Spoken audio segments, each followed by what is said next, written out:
श्री हरिओम। पितृपक्ष आरंभ हो चुका है और सभी अपने अपने परिवार या कुल की परंपराओं के अनुसार अपने पितरों का श्राद्ध या तर्पण आदि करते हैं। आज हम इस परंपरा के बारे में जानने की चेष्टा करते हैं। हिंदू धर्म में पूरे साल में 16 दिन, जिन्हें पितृपक्ष कहते हैं, इन्हें अपने पूर्वजों के लिए समर्पित किया जाता है। मान्यता है कि अनंत चौदस की रात से पितृलोक के द्वार खुल जाते हैं और सभी पितृ अपने वंशजों से मिलने, उनसे तृप्त होने की आशा से पृथ्वीलोक पर आते हैं और 16 दिन पश्चात यानी कि सर्वपितृ अमावस्या की रात को पुनः पितृलोक में लौट जाते हैं। सभी अपने सामर्थ्य और कुल की रीतियों के अनुसार अपने पितरों को तृप्त करते हैं। अब हम समझते हैं क्या होते हैं पितृ और वे इतने महत्वपूर्ण क्यों होते हैं। पितृ अर्थात हमारे पूर्वज। हम सभी जानते हैं कि आत्मा अलग अलग शरीरों में अपना सफ़र करती है और कई योनियों में जन्म लेती है। जब किसी शरीर में से किसी तत्व की समाप्ति हो जाती है, वह उस शरीर को छोड़कर अन्य शरीर में प्रवेश कर जाती है। किंतु जिस शरीर में वह कुछ समय तक रहती है, उस शरीर के समाप्त होने पर वह अपनी ऊर्जा का कुछ प्रतिशत एक सूक्ष्म बिंदु में छोड़ देती है। तुम कहोगे, आत्मा तो स्वयं सूक्ष्म है, वह और कैसे सूक्ष्म बिंदु में अपनी ऊर्जा का कुछ प्रतिशत छोड़ सकती है। आत्मा जो सूक्ष्म से भी अति सूक्ष्म है, वह 5 बिंदुओं में रहती है और जीव के शरीर छोड़ते ही पांचों बिंदु एक होकर अपनी पूरी ऊर्जा से नए शरीर में प्रवेश करते हैं और शरीर धारण करते ही पुनः विभक्त हो जाते हैं। जब कोई मुक्ति या मोक्ष को प्राप्त होता है, तब इन बिंदुओं का क्या रोल होता है, इसके बारे में हम बाद में चर्चा करेंगे। कुछ लोग यह तर्क देते हैं कि जब आत्मा नया शरीर प्राप्त कर लेती है, तो वह पितृपक्ष में अपने वंशजों के यहाँ कैसे आ सकती है, क्योंकि यदि वह शरीर छोड़कर जाती है तो शरीर तो मृत हो जाएगा। फिर श्राद्ध पक्ष में वह कैसे अपने वंशजों से विभिन्न द्रव्यों द्वारा तृप्त हो सकती है। और ऐसे लोग श्राद्ध पक्ष के पूरे कॉन्सेप्ट को ही नकार देते हैं। इसलिए इसे पूरी तरह समझना बेहद आवश्यक है। आत्मा का शरीर समाप्त हो जाने पर अपने पांचों बिंदुओं के साथ अन्य शरीर में प्रवेश हो जाता है। दूसरे शरीर में भी आत्मा पांचों बिंदुओं के साथ निवास करती है। इन 5 बिंदुओं में से एक बिंदु में उसके अभी तक के सफ़र में उसने जितने शरीर धारण किए थे, उन सभी का थोड़ा थोड़ा अंश मौजूद होता है। ये जो बिंदु है, यही प्रत्येक आत्मा का पितृलोक होता है और इस बिंदु का जुड़ाव ब्रह्मांड के उस तरंगी झुंड से होता है जहाँ समस्त आत्माओं के इस सूक्ष्म बिंदु से तार जुड़े होते हैं। और श्राद्ध पक्ष के दिनों में यह बिंदु ब्रह्मांड के उस तरंगी झुंड से संपर्क स्थापित कर लेता है, जिसे शास्त्रों ने लोगों को आसानी से समझाने के लिए बताया कि इस समय पितृलोक के द्वार 16 दिनों के लिए खुल जाते हैं और इस समय पितरों के लिए किए गए समस्त कर्म पितृ ग्रहण करते हैं। वे इस समय जिस भी शरीर में होते हैं, शरीर छोड़कर उनकी आत्मा यहाँ किए गए पितृ कार्य को ग्रहण करने नहीं आती, बल्कि जिस शरीर में वर्तमान में वह निवास करती है, वंशजों के द्वारा उनका श्राद्ध कर्म करने से उस सूक्ष्म बिंदु की मदद से उसे अतिरिक्त ऊर्जा, शरीर को उत्तम स्वास्थ्य और कई भौतिक सफलताएं प्राप्त होती हैं। इसीलिए तुमने सुना होगा कि ऐसा कहा जाता है, हमारे पितृ स्वस्थ हों, प्रसन्न हों और समस्त सुख सुविधाएं उन्हें प्राप्त हो। तो इससे तात्पर्य यही होता है कि वे जिस भी रूप में अभी हैं वहाँ उनके मनोनुकूल वातावरण उनको प्राप्त हो। तो जिनके वंशज अपने पितरों के निमित्त कोई कर्म करते हैं तो निसंदेह उनके पितृ जो अभी जिस भी योनि में हैं उन्हें अपने वंशजों से ऊर्जा प्राप्त होती है। यही श्राद्ध पक्ष का सबसे महत्वपूर्ण उद्देश्य होता है। कई लोग सोचते हैं कि पितरों के निमित्त कुछ भी करने से हमें क्या लाभ होगा, क्योंकि बहुत से लोग अपने नफ़े और नुकसान के बारे में बहुत व्यापारी होते हैं कि यदि इससे कोई लाभ नहीं तो हम इसको क्यों करें। तो ऐसे लोगों को मैं इसके लाभ से अवगत कराती हूँ। प्रत्येक व्यक्ति, चाहे वह किसी भी धर्म का हो, जाति का हो, उसके मन में किसी न किसी अपने इष्ट, अपने भगवान या किसी महान आत्मा के लिए श्रद्धा और समर्पण का भाव होता है। उसे अपने इष्ट पर अगाध विश्वास होता है कि वे उसकी सभी परेशानियां दूर करेंगे। तो जिस तरह आप जिन पर विश्वास करते हैं कि वे आपकी मनोकामना पूरी करेंगे, यकीन मानिए आपके पितृ यदि आपसे प्रसन्न हैं तो पितरों के प्रसन्न होने पर आपके इष्ट और आपके पितृ की पूर्ण कृपा आप पर बरसने लगती है और आपके इष्ट और आपके पितृ आपकी पूरी मदद करते हैं।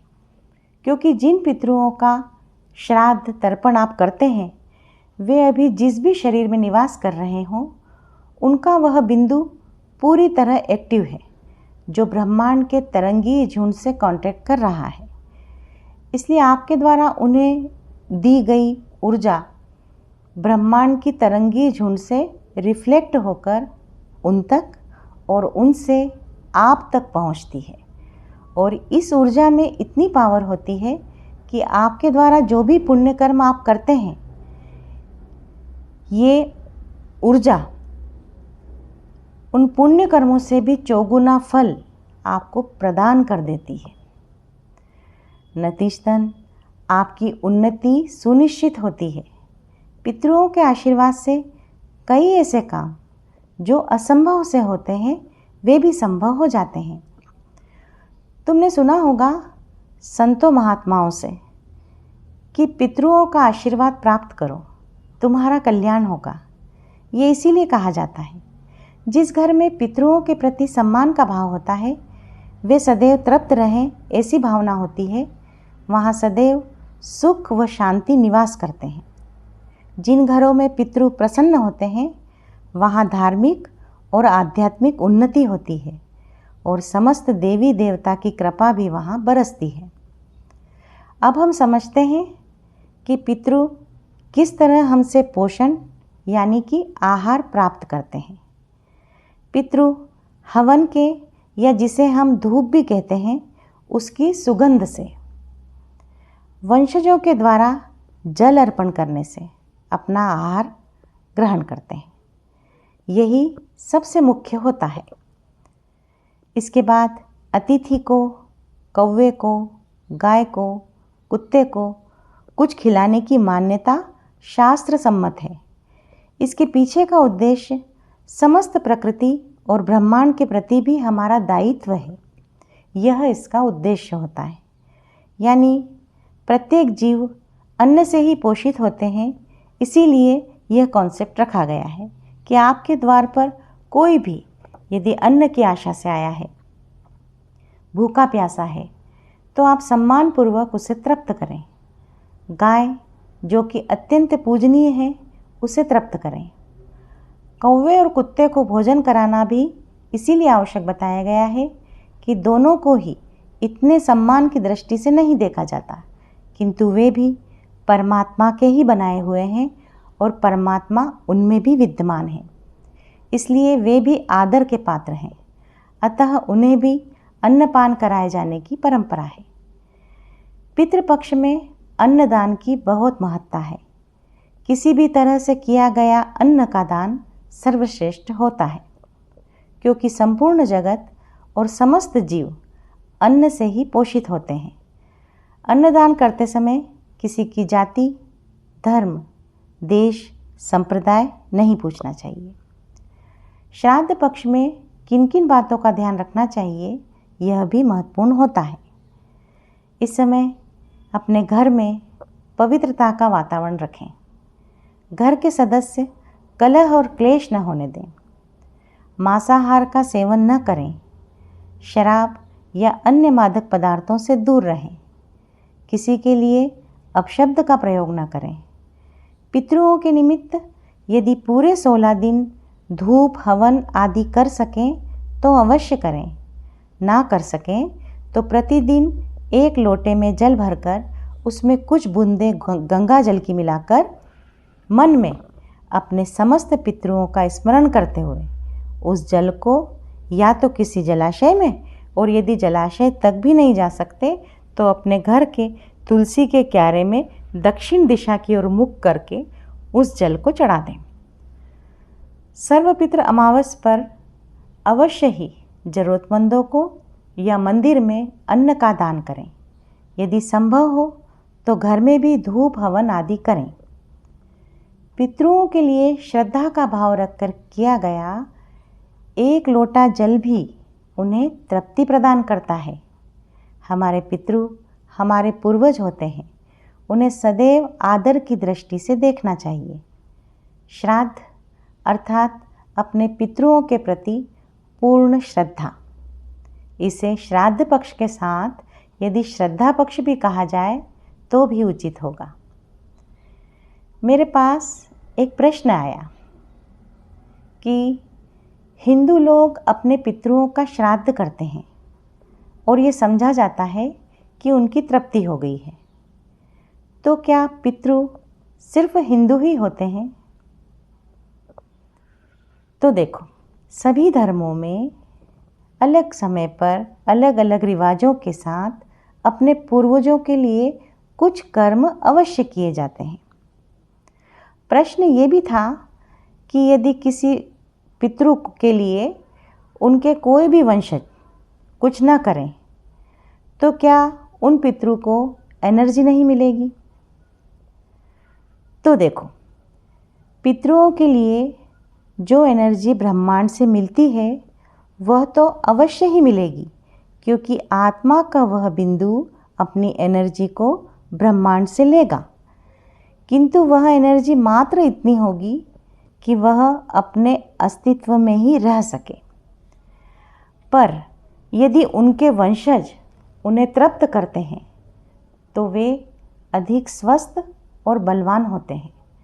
तुम्हें शायद हैरानी हो यह जानकर कि यदि समस्त पितरों की एनर्जी एक हो जाती है तो यह इतनी शक्तिशाली होती है कि बड़े से बड़े तूफान को भी थाम सकती है। सभी बड़े बड़े जो यज्ञ होते हैं, अनुष्ठान होते हैं, उसमें भी पितरों के निमित्त आहुति दी जाती है। जिस घर में पितरों का आदर होता है वे तृप्त व संतुष्ट रहते हैं। उस घर में सदैव खुशहाली का वास होता है। चौखट और द्वारों पर, छत की मीनारों पर, चौखट और द्वारों पर, छत की मीनारों पर आशा से प्रफुल्लित हो मिलने चले आए हैं। कभी कंधों पर बैठाकर घुमाया था जिसने, कभी कंधों पर बैठाकर घुमाया था जिसने, प्यार से सहलाया था जिसने, जिसकी गोद में बैठकर सुनी थी कहानियाँ अनगिनत, जिसकी गोद में बैठकर सुनी थी कहानियाँ अनगिनत, वो तुम्हें देखने दौड़े चले आए हैं। तुम भूखे तो नहीं, प्यास तो नहीं लगी तुम्हें, सदा रखते थे ध्यान जो तुम्हारा। आज आए हैं, तुम पानी दोगे, भोजन से तृप्त कर दोगे उन्हें। आँखों में चमक और विश्वास अटूट ये लाए हैं। देना आदर सत्कार उन्हें तुम, दर्शा देना प्यार तुम अपना। तुमसे पारसपान प्रेम का आशीष सदा बरसाए हैं। चौखट और द्वारों पर, छत की मीनारों पर वे तुमसे ही तो मिलने आए हैं, वे तुमसे ही तो मिलने आए हैं। अपने पितरुओं के प्रति कृतज्ञ रहें, उन्हें तृप्त करें। श्री हरिओम।